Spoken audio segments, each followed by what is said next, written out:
Hello guys, कैसे बानी सब, कैसे नहीं आप लोग कमेंट में बताई। और लाइक करी, शेयर करी आप लोग जल्दी जल्दी। जना जना हमार वीडियो देखत हुआ लोगन, ये हमार देवर लोगन आ खचखचा के लाइक करिए लोगन त एकदम।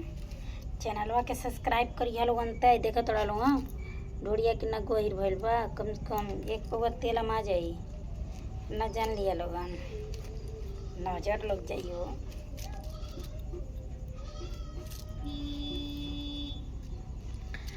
लाइक दबा के करिया लोगन, चैनलवा के सब्सक्राइब कर लिया लोगन।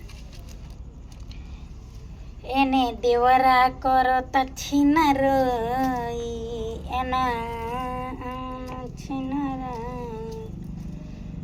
हे बालमुआ तू रहत दुबई, एने देवरा करत छिनरई।